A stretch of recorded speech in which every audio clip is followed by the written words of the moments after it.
Let's start the audio. All right, now bring us in. What's going on, everybody? What's going on, everybody? This is Corey. This is Martin. What's going on? And we here with the newest episode of the Stretch 4. And you know, we had some things that we weren't planning on talking about. And last night I blew all that up. My squad, Philadelphia 76ers. Mm-hmm. Let me just say this. Wait, before you go. Because you about to talk about the Sixers. Yes, Sixers. You said that we had some things to talk about, but we're going to blow it all up. Yeah. But I don't think that's true.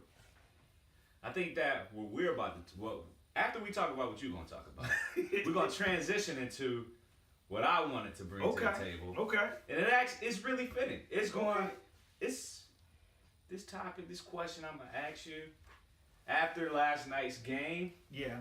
You're going to have some explaining to do. But go ahead. So last night, Sixers-Raptors, big game. Sixers need to show the retool Sixers that we can compete with the retool Raptors. I think going into the game, we had them beat the Raptors at home in 12 games. So that goes back, 6 years? Because you only play 2 games at home per year. So 6 years. I got to be real. Looking at the performance of the Sixers last night, and I'm going to break them down by player. Mm-hmm. I honestly think there's only 3 guys who are ready for a big game situation. Okay. Jimmy Butler. Okay. JJ Redick. Okay. TJ McConnell. Yeah, I agree. Because what I saw from Embiid and what I saw from Ben Simmons lets me know that unless they take some drastic steps to change their game, they're not going to win against a good competitor. So, I mean, we saw it with Ben Simmons, right? Yeah. We saw that last year in the playoffs. Well, here's the only reason why I discount what last year in the playoffs. Okay. Ben Simmons' role in that offense last year was solely distributor. He had enough shooters on that team where if you're getting 12, 14 out of Ben, that's extra. And that's where, I don't agree. Well, let me finish real quick. If you look at it, he had Ilyasova, JJ Redick, Bellinelli, Covington, Saric. You know, he had so many shooters where he can drive, dish, you know.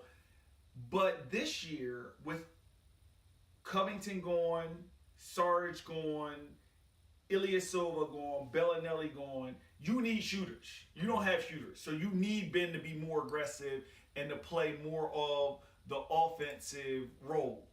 So I don't think that it's something where I really feel like, hey, it's necessary for Ben to be, you know, for him to be that aggressive scoring last year. This year, I think it is. It's pertinent that he has to score.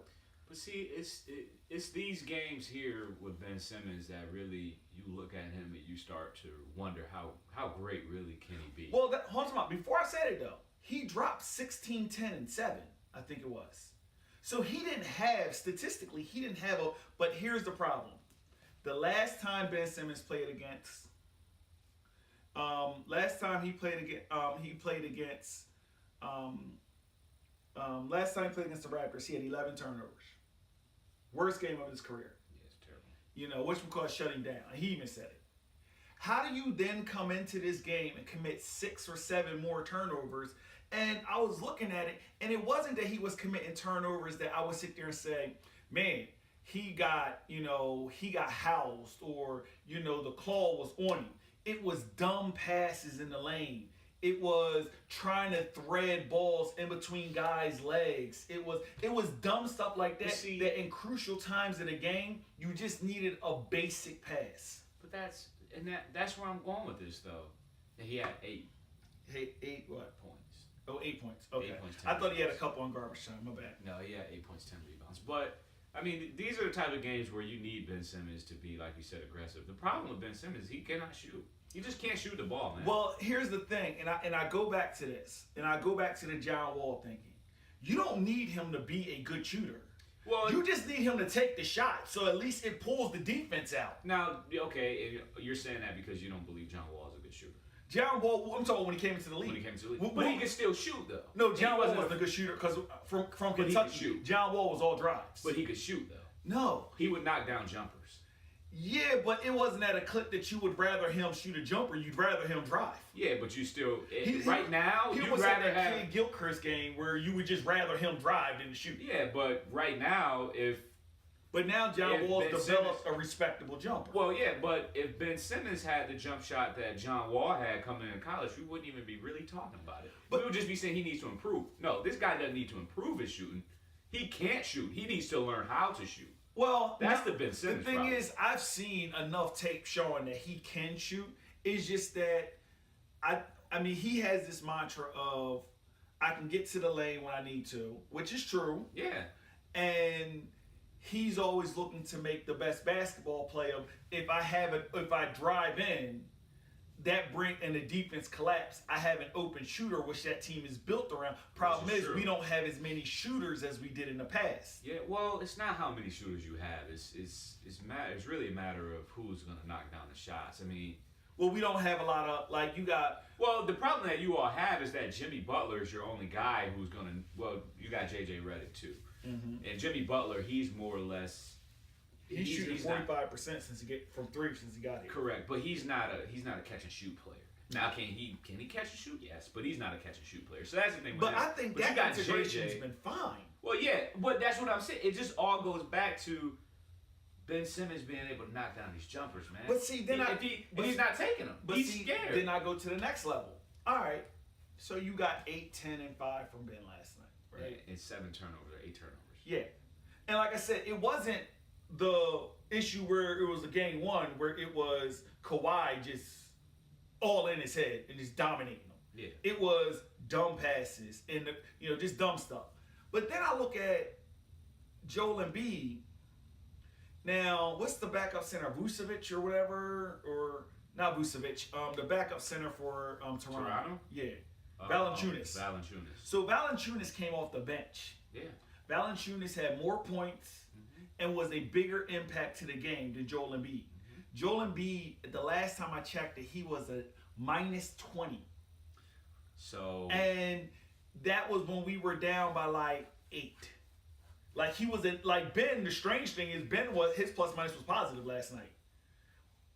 My thing is with Joel Embiid. Now they did say they commented a few times. They did comment a few times. They were just like Joel seems sluggish. He seems like he's out. My thing is, I can't take that as an excuse. Y'all had 3 games. Y'all had 3 days off. Yeah, no, there's no excuse. And it's not like y'all were traveling big miles. Y'all went from Philly to Toronto, which is like a 4-hour. Was it a 2-hour flight? Something like that. Yeah, so it's just one of those things where he turned the ball over a lot. He wasn't aggressive. He kept settling for 3-point shots. He was 0 and 4 that's from the 3. thing. So he's shooting. Joel Embiid is shooting, I think, about 30 or 29% from 3. Yeah, and he's taking 4 a game. Yeah, you just can't afford that. Yeah, he's too big for that. Well, it's not that he's too big. He's too dominant for that. He can bully you, but he needs to learn how to play with his back to the basket. You know what it is? You know it is the equivalent of. Remember the year after Shaq came in the league and he was just dunking on everybody, just dominating, and it was just sickening. And all the talking heads started saying, well, he needs to develop more of a finesse game. And the next year, Shaq tried to do all these jump hooks and all this other stuff, and his numbers went down. Then Shaq the next year came in, he was just like, I'm just going to dominate, and until they can stop me, then I'll start developing other stuff. And last I checked, they never figured out a way to stop him. No. And Joel Embiid, the guys he's playing up against, he can play bully ball. Now, Andre Drummond, who's just as big as him, he can outthink and speed and so forth. But most of the guys he goes against, he can bully them. And he plays down. And it's I was watching Valanciunas and I'm just like, dude, he's literally just challenging you face up, nobody in the paint with him. And he's just better than you. And this is, you think of his performance against Boston last year, where Al Horford just dominated them. And it just seems like when it comes to these big moments, he doesn't play to the caliber of the player he is. So check this out, right? Is it that it's the big moments, or do you think that when he doesn't have someone to talk to out there, that he's underperforming? Because you think about it, he loves going against Drummond because he likes to talk. Well, he loves going against the other guy. Al Horford's not talking. Valanciunas is not talking. Well, I don't These think guys it's about talking. I think it's just about. Well, it could be a mental thing. Because That's realized part of about his Joel game. Embiid is guys he respects. He doesn't talk. Here's somebody he played against recently, and he really respects him. He's another really good player. And he played against him, and they were battling the whole game. And you saw, and it was just like after the game, they went up and they dapped it up, and they was hugging and everything. And it was like, that's respect. He respects them. Like guys like Drummond, they joke. Like guys like him and Drummond, they're really good friends. But he doesn't think that Drummond's as good as he is. No, that's true. And those, like a lot of the Euro centers, like he knows they're not on his level. Yeah. But the stuff that he was doing with like Valanciunas, like Ibaka's kind of a tricky guy because he's shorter, he's a smaller guy, and he can pull Joel out. But my thing is, if Ibaka housed him, that's fine. Valanciunas housed him. Yeah, but you still got to. The thing is that like you said, it's a big game. Valanciunas he's in his league for a reason. He's stuck around for a while for a reason. He's a smart player. He's a backup center, and he versus can be your 120. Yeah, but against your $125 million man. Oh yeah. I mean, yeah. I need you to win that battle. Yeah. This is a preview. All people are healthy. This is a preview of a later round of playoffs. Oh, yeah. And the more they keep waxing y'all, the more and more they go into that playoff series like, look, we got these guys. Yeah. And like, I agree. And the reason why I say like guys like TJ, Redick, Butler had a game. I mean, he was the only person keeping them in it. I like to see that Shamit's starting to become more vocal. Like he was in a huddle and they were showing him, like telling the guys, like, look, this is what we need, which I like to see that. But TJ McConnell was like, Ben was turning the ball over so much they had to get TJ McConnell out there. And now I'm starting, and I even texted you last night, I was like, man, I'm starting to, for the first time, think we need a pass first point guard. You move Ben to power forward. You have to. And so your lineup will be like, and this is just based off what we got right now, a TJ McConnell at point, Redick at 2, Butler at 3, Ben at 4, Embiid at 5. And then your backup, then your sixth man is your Wilson Chandler, your backup. Because we're light at the 4 position. Yeah. So we have a lot of guards, but we don't have. Because you got a 6'10" guy who prefers to play point guard. Well, they drafted him to play point guard. Yeah, understandable. But you also drafted Markelle Fultz to do what? The same? No, well, we drafted him to play off-ball guard. Yeah. Point guard. Like, no, we drafted him to replace Redick. Yeah. Like, that was the goal, is to bring him along. We wouldn't have to re-sign Redick. He was never going to start at the 2, man. He was never going to start. We could debate that. It would have been the same way Ben Simmons came in for his rookie year. Was they're going to put him at the 4. He's going to run a point, and then when the backups come in, he's going to actually switch to point. Now let me ask you this. Speaking of Markelle Fultz, we found out the diagnosis of TOS or whatever. What do you think of that diagnosis, and what do you think that means for his career? I don't think. Well, okay. So the thing with Fultz is he's still so young. Yeah. Watching him in college, he can play ball. Hold on real quick. Hold on. Gotta get him. All right, so that's recording again. Oh, take your jacket. Showing a video. Yeah. It don't look like. Nah, it's still gonna look like it anyway. Yeah. We ain't gonna be in the same. It's recording right now, and I'm gonna keep all of it in there. Oh, you are? Okay. Yeah, I keep all the rough stuff in there. Yeah, cause it's just behind the scenes. Yeah. All right, ready? I'm gonna go ahead and hit record. It's gonna be a few seconds, then I'll kind of send. Hold on, real quick. All right, so about Markelle Fultz, because we get the report that he's been diagnosed with TOS, which is a long way of saying that the blood flow and nerves and so forth can't make it through the small inlet from in between his arm and his top rib. Here's my issue, and this is just, it wasn't diagnosed as this condition. What it was diagnosed by exclusion. Okay. Oh, okay. What that means is, because the original specialist that he left the team to go see didn't find anything. Then he went to 8 more who also didn't find anything. And so the 10th one said, well, since they ran all these other tests and they went and they found no one else could find anything, we're going to treat you under the premise of this is what it is. Now let me ask you, was this the same doctor that Kobe went to? He went to 10 different doctors. Okay. Yeah, that's what I know he was visiting a doctor with Kobe. I didn't know if he this was just it went or from not. doctor to doctor. Okay. So the thing is, Now, it is a condition that is extremely rare to basketball players. I think they said there's only been 1 or 2 other basketball players that have ever had that condition. It's a baseball condition. of course. It is a condition that baseball players get, most notably Matt Harvey. Yeah. And it's pretty much a career-ending injury. There's only been one baseball, and it usually is a pitcher, but there's only been one pitcher who's ever come back from that injury and actually had a career. The rest career has been shot. Yeah. The velocity goes down. Now the treatment for it is 3 to 6 weeks of rehab. If that doesn't work, then the next course of action is that they would remove his top rib. And what they said is, they were like, the problem is a lot of people think of your top rib as being like right here. Yeah. It's actually closer to your neck and collarbone, and it's only about a couple inches wide. So it's a small bone. And so you'll get that removed, and that'll allow the flow of flow of blood and nerves and everything. And they said the hitch in the shot is because of compensating. I say all that to say, come on, man, what are we even doing here?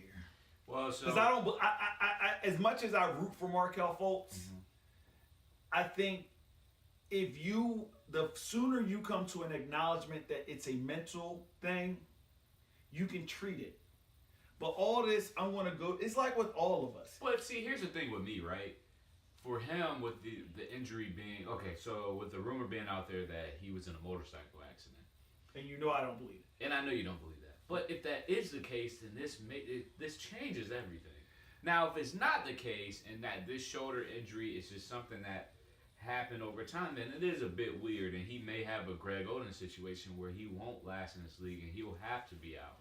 But the thing is, if it is just something of a, and even if I don't want to say Greg Oden, because I think for him, how young he is, the flashes that we see when he is playing, and he seems to be playing well, he looks like he could be a better than average player in this league. Oh yeah.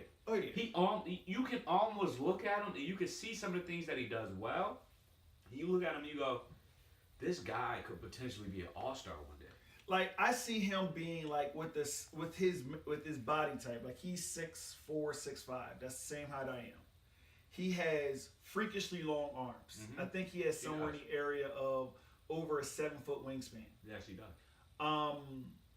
He's fast. He can jump. And you almost see, dude, not only could he be, and if he can shoot from volume from 3 like he did in Washington, then you see, okay, you got a freakishly good offensive player, but that's just the beginning of it. So to me, you know who's a comparison to me in a way? Yeah. Just as far as, and not necessarily playing style, but just of what his career could look like if he was healthy. Brandon Roy. When I think about Markelle Fultz, I think about Brandon Roy, man. Kind of, not really the same game, but kind of, something similar there. Being able to score at a high clip, because, that's what he did in college. He's herky-jerky, and it's hard to defend. It's hard to defend. That herky-jerkiness about his game. So, that's what I look at. Now, like I said, depending on what this whole situation is, and if it's a mental thing, it's still okay. That's what I think. There's such a fight of not trying to make it a mental thing, and it's just like, dude. But I don't believe it's a mental thing, though. I did at one point, but I don't. Because the compensating thing, I can't see that mentally. I can't see how you're compensating for something that's I don't happening see it as a in your mind. compensation for mental. I think it's just like when I think he's just those hurt. guys like Chuck Knobloch in baseball, where they have a mental block of throwing the ball to first base. And literally for years, Chuck Knobloch could not throw the ball, and I believe it actually essentially almost ended his career. Like, he could not throw the ball to a base. What's his name? He's a pitcher for the Cubs. They were like, he hasn't thrown the ball to like try to get somebody out who's stealing for first base in like 3 seasons. He's one of the best pitchers in baseball, but he has a mental block of that motion to get it to first, and it's just like, so there is a mental aspect to this. Yes, but I don't think that Fultz. I don't think his is mental in that case. I think his is mental in that there is a feeling that he has that's just not been the same. And I think that's where the mental part comes in. He can probably still shoot the ball. Yeah. But mentally knowing what's happening, and it's the same as if you're a kid and you fall down and you break an arm or you break a leg. You constantly, and I've done this before, I sprained my wrist. Yeah. After you get that cast off, you're constantly feeling your arm. Yeah, because you want to feel both of them. Yeah, it's like, man, is this one normal? Or you hurt yourself and you bump one side of your head, you're feeling this side of the head, and you're feeling that side of the head. Am I okay? I think that's what he has. But I think what'll be best for him is just a fresh start. You get a complete fresh start, and I think it changes everything. Well, there's no room for him on this team to grow. Because his height, his ceiling, it doesn't exist now that you have Jimmy Butler there. He can't go anywhere else. It's like, I still think that he could be a valuable contributor. But off the bench. He can't be a starter in Philadelphia. He can't be a starter in Philadelphia. Man. He have to be the sixth. Well, hold on. Yes, he can, because you think if the whole point of Markelle Fultz's progression was that he was going to replace J.J. Redick. Mm-hmm. J.J. Redick's been signing these 1-year deals, and the whole point was we get him for $23 million. We bring along Markelle Fultz. We can let J.J. Redick go. Markelle Fultz is our new volume 3-point shooter. But not off the bench. No, he was going to start. Exactly, that's what I'm saying. But but going into next season, if he can show something, But see, the problem is, and what I'm saying is that there's just not enough playing time for him. I think there's so. not enough. No, it's not, man. I think so, man. It's not enough. Trust me. I mean, y'all, your team has a lot of average. Who? Who do we got outside of our 4 of our start set or 5? Wilson Chandler's on a 1-year deal. No, I'm not saying that. I'm saying Redick's on a 1-year deal. But this is what I'm saying. So now you're taking Redick and Wilson Chandler. Let's just say those 2 guys, and you're like, okay, we want Markelle Fultz. And we have an open slot already, roster spot. So I'm just saying, not this year, but going into next year. But potential-wise, it's over for Markelle Fultz in Philadelphia. What do you think you got? You got the Warriors, where you got 3 guys who's going to be able to do it, or is he playing with LeBron, where he's going to be, I mean, come on, man. It's one of those things. What team has name the best teams in the league right now, and name the 3rd best player? And Markelle Fultz wouldn't even be the 3rd best player on the team. No, he would be. So name the 4th best player. So what, is it ceiling Draymond Green in Golden State? Is it ceiling what? Is it ceiling Brandon Ingram, or maybe some people would even say Lonzo Ball in Los Angeles? Like I said, I don't know where he would fit in. I'll put it this way: they can find minutes for him. We could use him because you can use him. I mean, but that's not beneficial for him. Our bench is so bad. But once again, coming off the bench is the role. Again, who finishes? But we've already talked about this. Is when it comes to like guys like Carmelo, it's not about who starts the game. It's your best 5 to finish it. And if he can inject some scoring during the game, and he's on that night, he finishes the game. But trust me, guys are not thinking, oh, I want to be finishing games. That's my number 1 priority. No, these guys, bro, they're playing for a reason, bro. I know, but I'm just saying, to me, there are more important achievements in the game. But so let's switch it then. What do you get for Markelle Fultz? Because I'll tell you right now, I was listening to Brian Windhorst, and he was like, the reality is there's never been a first-round draft pick given up on at 2 years into his career that's been traded, cut, or released, and they didn't fetch at least a first-round draft pick in return. If you look, the thing is, here's the thing. If you get rid of him and you get half of what you think he might be, you've done well. Because he's not playing. He hasn't played. Yeah, I mean, so if we got time. So here's the thing. You got time, but does he? Well, here's you get tired. Well, here's the problem is that his salary just keeps ballooning the next 2 seasons. Yeah. But that's why you get rid of him now. But here's the thing. You got, and the other issue is this year you got Zaire Smith, who may or may not come back, which that would add huge. Like the Sixers, I didn't think they really need him now because they need another power forward, and that's what he's a power forward, small forward. So they need a guy like Zaire Smith. I don't know if he's coming back after he had that surgery. I don't think he is. Well, not this season. I don't know. I think if he is ready, he probably won't be ready into probably about a month or so before the playoffs, which puts him which kind of probably excludes him from the playoff roster. But we'll see. But you said you had something you need to talk about. I done spent all this time on my beloved Sixers. So you spent like 20-something minutes talking about the Sixers. That's right. And it was that serious. It was that serious. People are going to hate you. They are. But they got to understand when you listen to the stretch 4, you get in the East Coast bias coming with the Sixers, and then we got the West Coast bias of the Los Angeles Lakers. I'm not like you. I don't have bias. Yes, man. you do. No, I don't. Yes, Trust you me. do. Trust me. So, and I hate to talk about Philadelphia again. I really do. But the question that I told you I was going to bring, and it's a hot take, but for me personally, Luka Doncic over Ben Simmons. Let's talk about it. Let's talk about it. If you're trying to say where do they fit in the offense, I think in the Sixers offense, Luka would probably fit better than Ben. Probably? Yeah, because Luka can shoot. And right now with the... You don't sound sure is why I said well, probably. what I'm saying is it depends on what because the Sixers roster isn't fully formed. No. We made the big deal. It left some holes in our rosters, and we always had the thought process that we were going to pick up some shooters in the buyout market or whatever. So Ben Simmons surrounded by 4 shooters. I think that's a better fit. Then Ben's your better fit.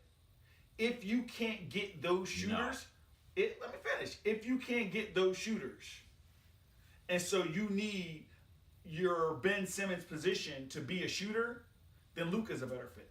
And that's what I think. Look, I like Ben Simmons. I really do. Once he develops a jump shot, I mean, it's going to be scary to see what he can do. You guys in this jump shot, man. You need it. Dude. Yo, let me ask you a question, man. Let me ask you a question. Name the best player without a jump shot. Giannis. Okay. 13% from 3.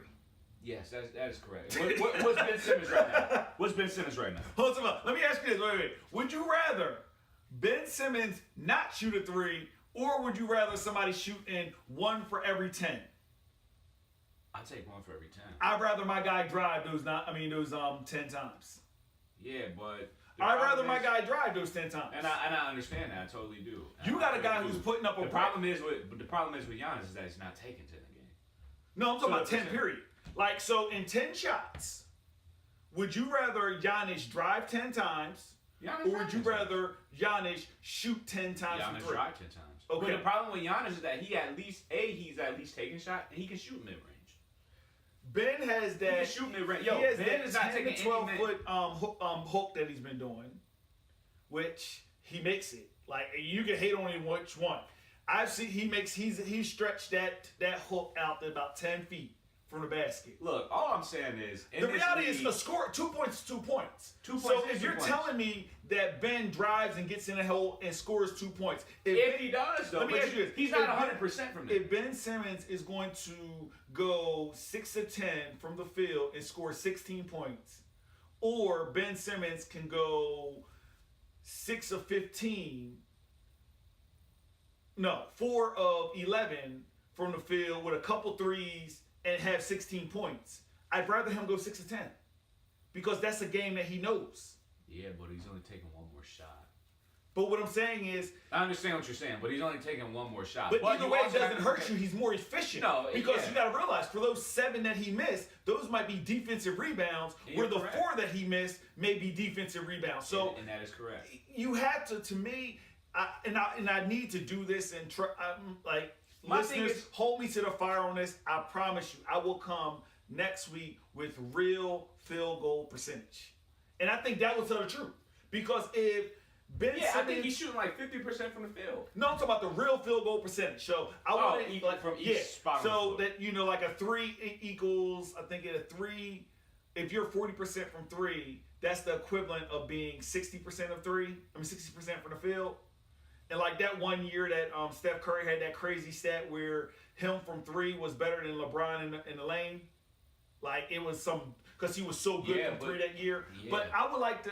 The reason why I say that is because sometimes we try to make guys into something different. No. I love Luka's game, but what I'm saying is Luka at this point of his career, he still is going to grow. We ain't got tape on him. Like as much as guys are like, oh yeah, he's been in Europe. Yeah, but I mean, you didn't have tape on Ben Simmons last year. Exactly, he was rookie of the year. Like all you can hope for is for Ben Simmons living up to your hype. The best that you can hope for. Well, he got the same number line as he has last year. That's what I'm saying. That's what you can expect. The whole thing is the only thing you can hope for your rookie is the best is to be rookie of the year. Very rarely has there been an MVP as rookie of the year.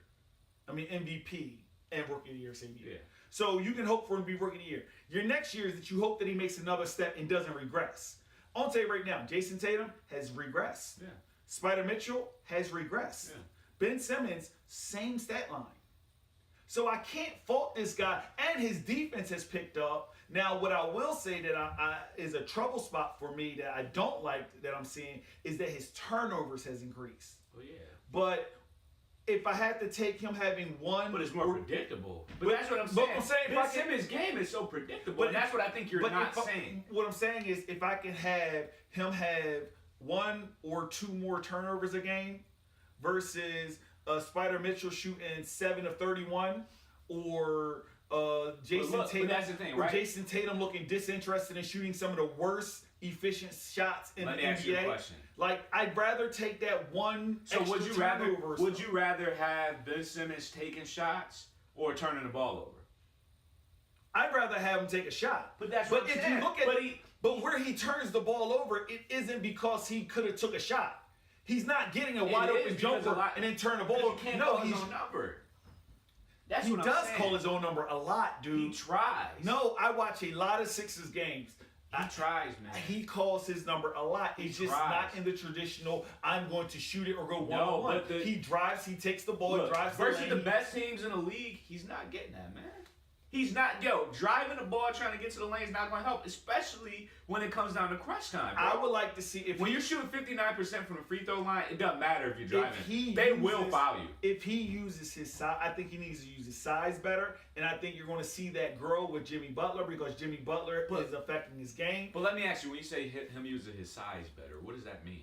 What does his size do for him? He can't shoot, so he's not posting up. He's 6'10". He's not posting up. But he is posting up. He's doing that little hook shot, and he's been successful with it. Okay. So he's doing a little hook shot. Yeah, he's been doing a hook shot. I would like to see him, take guys. Well, he's already take guys off the basket, but it seems like when he's driving, when he's posting, he's looking to post out. They just started. See, the problem is you have to realize with Brett Brown's offense, they didn't start posting Ben Simmons until they got Jimmy Butler. They need to post him B too. But you get what I'm saying? Yes. Like that's not his fault. He's running an offense, and the offense is you come down, you drive in to dish out. And now when Jimmy Butler got here, they said, okay, we got a guy from the outside who can dribble the ball in. Now they started posting Ben. That's a new part of his game he has to develop. Okay, before we go on 40 minutes talking about the Sixers, because that's all. Saying we can talk about Sixers all day. We could, but that wasn't even the best game of the night. No. Well, here's the thing. I want to ask this question. Mm-hmm. And are we seeing the best LeBron? No. Not even close. Not even close. Here's another question. Are we seeing the best 16th year of a career ever? Possibly, yes. Because I can't think of guys. Because at this point, and you can at me Kobe stands. We saw a carcass called Kobe Bryant at 16 years. Wasn't it the year they won a championship? No, I think this is the Achilles year. No, because he retired in 2016. They won a championship in 2011. No, he retired 2016-2017 season. 2016-2017, they won 20. Well, they went back to back. So 2009 and 10. 2009, 2010, 2010, 2011. So that next year, they lost to Dallas in the first round, 2011. Yeah. So we're talking about the carcass though. No, it's not. I mean, he was okay. He was okay. No. But he wasn't. Was he this? No, he wasn't. No. I mean, it seems like LeBron is at a point now where he's just like, I'll let the kids play for a while, and then I'm going to be LeBron. Like, he's using his own name as a verb. Like, he is... It's like how we started looking up stuff as Googling it. That's how LeBron's doing. He's like, I'm going to let these kids play, then I'll LeBron. He's definitely... he's been... When he's tired, man, he's doing his thing, man. When he... he said he's been battling with trying to see, when to take over in the fourth quarter. So that's one thing there. But I think right now, man, I think that team is just built in a certain type of way where it allows him to be able to do what he's doing right now. Guys that they have, who they can insert in there. I mean, he's doing it all still without really doing too much defense. Defense is not his forte at this point in his career. Well, that's a problem. Well, you know what? Is it a problem? Yes. And the only when you play with all those young guys, yes. Because you look at it, LeBron, when he leaves the team... He leads the team in steals. But when he leaves the team, guess what happens? Oh, they're dumb, man. These guys cannot play. Be honored to have LeBron. I understand that. And it is an honor. But the problem is that as a leader, you also have to set the standard.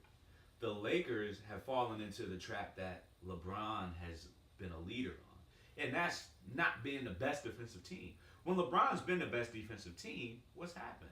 His teams have done really well. They lost to San Antonio. I think they were number one in defense that one year. I think it was in 2007, 2008 season.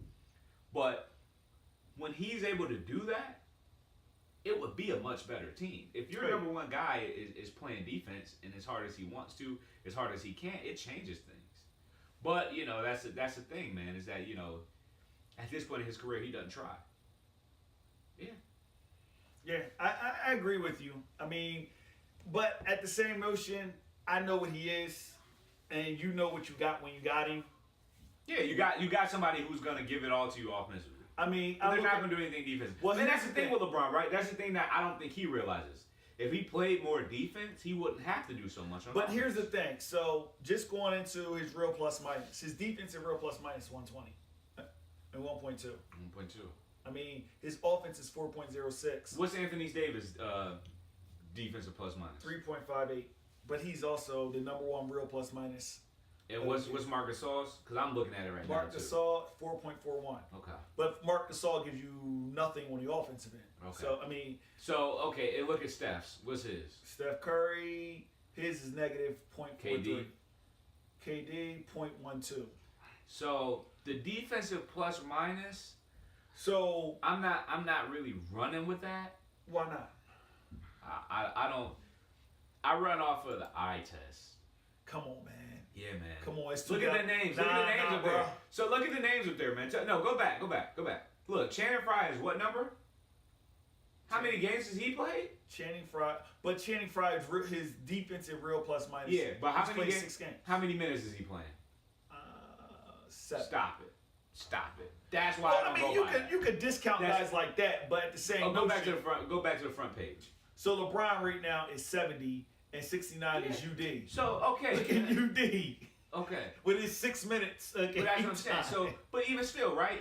I don't go by that, but just going off that. I mean, you can't exclusively go off that. But no, I'm not. But I'm saying, if you're 70th and real plus minus, right?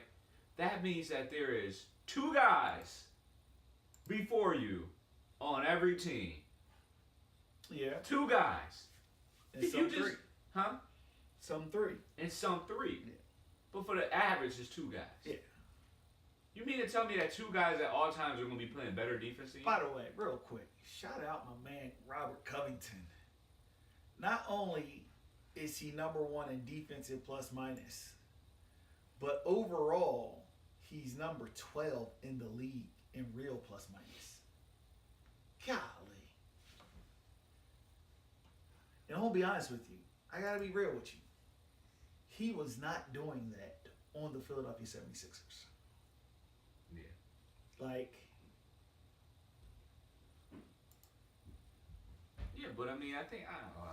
and to our Real plus minus but look at us. Is a lot of teams. Jimmy so. Bucket's number 1 in real plus minus. Of course. In the league. Of course. For shooting guards. Of course. Of course he is. He's playing defense and he's playing offense. Yeah.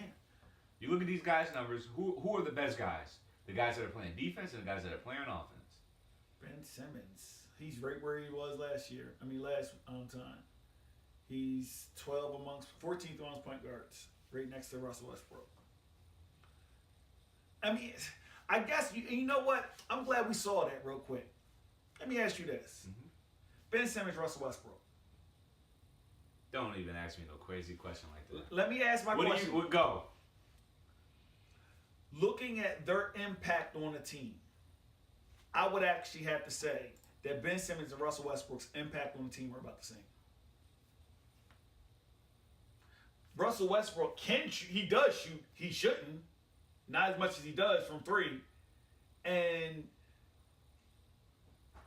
I'm projecting a little bit, but I think that overall, Ben and Russell Westbrook are all going to have to deal with the fact that they need something else. The only way that is that mine or yours? That's me. The only way that Ben Simmons is successful is if he has a scorer. Just like if you're seeing right now, I think this year you're seeing the best of Russell Westbrook because he got Paul George. Yeah, but Russell Westbrook became Russell Westbrook before Paul George. But that year that he was killing it and had all those triple doubles, it was okay. That's great, y'all losing, but that's great. Yeah, now you're seeing, playoffs. But you're seeing a combination of they're the number 1, number 2 team in the West. Yeah, they're dominating. They don't even got their best defender. But it's a different Western Conference. That's true. You can't base this season so far off of last year at all. That's true. Like nothing about this year is similar to last year. You know what we need to do? All right, so we're going long on this episode. Super long. So we're going to have to wrap it up. Right. But I think we need to decide whether we do 2 shorter episodes per week. Yes. I think it's too much action. It's too much. We can't. And that's the thing, man. It's just so much to talk about. You can't wrap it up. And it's hard because there's games that happened earlier this week that I really want to talk about. But everything that just happened last night. Yeah, and if we would have went and did this episode, let's say yesterday, we wouldn't be talking about what we're talking about today. Yep. And we had to wait a whole nother week for that. Exactly. And so that's one thing. So what you thinking like Monday, Thursday? Yeah. All right, we're gonna do that. All right. So what we're gonna do? Y'all heard it here first. Y'all part of this process. We try and keep you with the heat. We're going to give you an episode Monday and Thursday and talk about more games, more what's going on. Maybe we'll have one episode really game heavy, another episode that's more league heavy. You know what I mean? But either way, we're going to get it that way. All right? Real quick, plug your stuff that you got going on. So we're working on the photography podcast for mobile photography, so that'll be coming up pretty soon. We'll go ahead and start releasing some of that. For right now, as you know, I do photography and videography. Got a lot of things going on right now for the next month. You could go ahead and follow me on Instagram and Facebook at The Philosophy, and that's TheFeelosophy. Once again, Facebook and Instagram at The Philosophy, TheFeelosophy. So go ahead, check me out there. But ultimately, just doing a lot of work right now. Doing a lot of things. Just happy to be able to do this for you all. Get a chance to, it'd be great once we get a chance to really start interacting with some of our listeners, because we do have a bit of listeners right now. Yeah, we gotta get a bigger and bigger audience. Yeah, bigger and bigger audience. So just looking forward to that, and hopefully with the way that we'll do the splits now, being able to give you guys a little bit more content in shorter time frames. I think that may be a big thing, and I think that'll help you all out, and you all should like that. If not, let us know. Yeah. But ultimately, just happy to be doing things I'm doing right now, and just be around. So. All right, and real quick, I'm just going to plug a few things. So as you know, Stretch Forward is part of the Gig Podcasting Network. So definitely go to gigpodcasting.network, check out the website, click on some of the ads to support us, especially if you're already doing some shopping on Amazon. Click on the Amazon link. It takes you right to Amazon. We get a little piece of that just as a thank you for directing you over there. We don't see any of your purchase history. Also, if you're into the gig economy, Uber, Lyft, Shipt, Postmates, all these different companies. I have a podcast called the Gig Essentials Podcast. You can check it out on the gigpodcasting.network website or anywhere where you listen to podcasts. Also, from the mind of my 7-year-old, the Lamar and Corey Show, that comes out, same thing, anywhere where you can get podcasts or on the website. And also the RPO podcast, which is a football-based podcast, is basically the way we talk about sports. And it's Alex and Cody, which are the Get Rip guys, as well as Corey and not me, another Corey, talk about football. And also the Get Rip podcast, which is really interactive. We're going to be doing some Instagram videos and YouTube stuff as well. You can also see the podcast being made on our YouTube channel, Gig Podcasting Network. That's our YouTube channel. Let's see, I think that's it. Yeah, pretty sure that's it. Yeah. So until the next one, peace. Peace. All right. So I think we should work with this account on Instagram. It's called More Life Hoops. I like how they're set up, and if they would promote us for using them for the podcast, that'd be pretty cool. More Life Hoops. Yeah, so what they do is every day they just post the NBA Daily Leaders. They post Hooper of the Night, Young Gun of the Night, and Dud of the Night. Okay. I think to be able to do a segment like that would be pretty dope. So instead of us focusing more on the conversation, a lot of times we're coming in and we're like, hey, real quick, if you missed the reaction in the past, 2 days, 3 days, or whatever. That's what I think. Maybe we should do smaller segments too. Yeah, we need to. Where we go over maybe not some of the bigger games, but let's say that there's a game where Phoenix is playing Cleveland, and I'm able to go in and say, hey, maybe I shoot you a audio from my phone and you upload, or I upload it, where it's just literally from the phone, where it's just going over scores, stats, just kind of this stuff. Yeah. So it's just he does or he or she does the NBA Daily Leaders. Tells you points, rebounds, assists, steals, look at that. blocks. TJ McConnell. Yep. Told you. He's good. And then the Hooper of the Night. John Collins. I like Young his Gun game. of the Night. Yeah, I do too. And then a Dud of the Night. And then normally he just posts another thing like this. But just those two right there, I think, work well with what we're doing. And if we're able to say, hey, man, check us, put it in your podcast. Yeah. Put us in, give us a shout out on your story or something like that. We're going to use you as our guide for information on the podcast. Yeah. We're going to give you a shout out as long as you continue to shout out, because he has 88,000 followers. So he's not big right now, but he's big enough. He's big enough where to be able to work with him and us to be able to, that's a good base right there for people to listen to. And then maybe we can see, you understand Instagram and all that stuff. I don't get it at all. He's did you see? You saw the that video, the short video? Yes, I did. That's you can make those in Anchor. Yeah, you told me that. Yes, I did see it. So I need to back up here. Gonna run a point, and then